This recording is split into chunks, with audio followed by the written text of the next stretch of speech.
La maison de campagne de Bénédicte Masson. Ici se terminent les mémoires de Bénédicte Masson. Grâce à eux, nous sommes entrés dans cette grande misère morale, dans ce drame intérieur créé par la laideur. C'était nécessaire.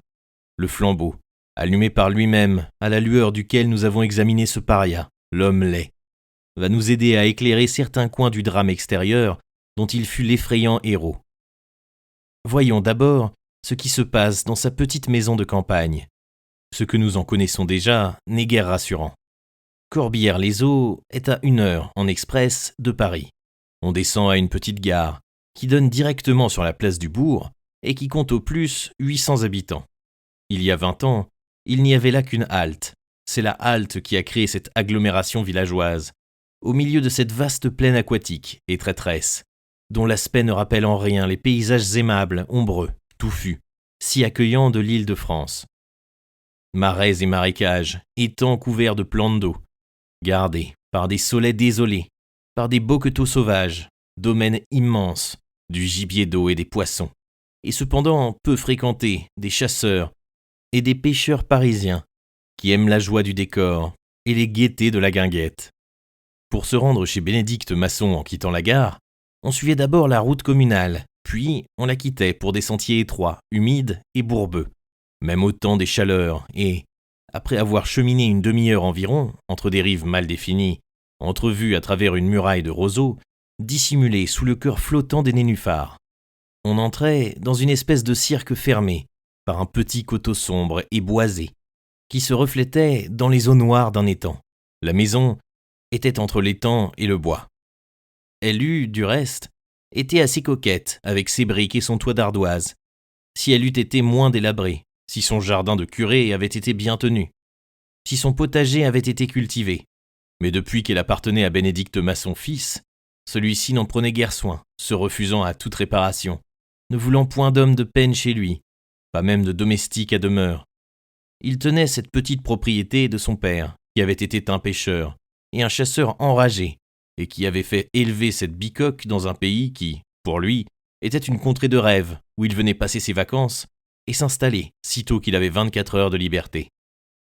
Le père de Bénédicte Masson avait fait de bonnes petites affaires dans la reliure populaire, et laissé à son fils une somme assez rondelette, avec laquelle celui-ci s'était payé le luxe de parcourir le monde en artiste, et suivant une fantaisie romantique, qui le faisait prendre souvent pour fantasque, alors qu'il n'était que poète. Bénédicte était revenu de ses voyages presque pauvre, et nous connaissons sa manière de vivre. Il avait conservé la maison de Corbières, parce que cette solitude et cette désolation lui plaisaient. Plusieurs fois, de gros propriétaires des environs qui avaient loué les chasses et la pêche sur tout le domaine des marécages avaient voulu la lui racheter pour y installer un garde, mais il avait refusé toutes les offres.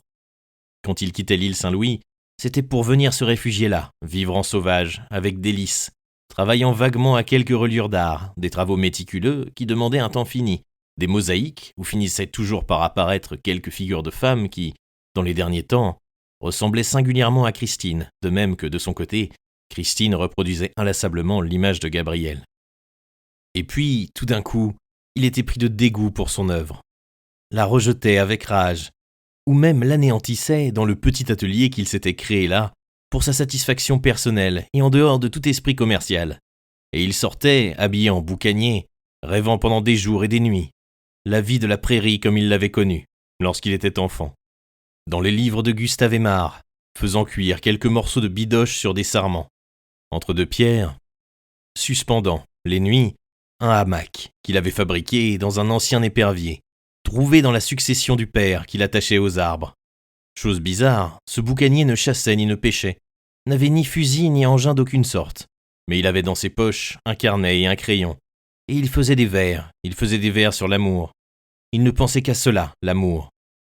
Hideux, il détestait les femmes, mais il les eût voulues toutes.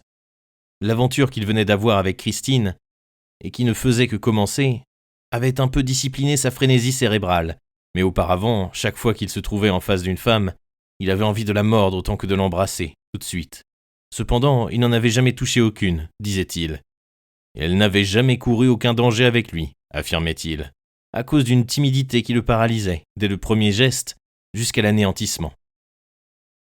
Ce que nous avons reproduit des mémoires semble assez en rapport avec ce que Bénédicte Masson, en dehors de la dernière scène avec Christine, scène de la brutalité, de laquelle il glisse, du reste, dans les mêmes mémoires, assez rapidement. Malheureusement pour lui, il y avait ces 6 femmes qui étaient venues chez lui dans son désert, et qu'on n'avait plus revues nulle part.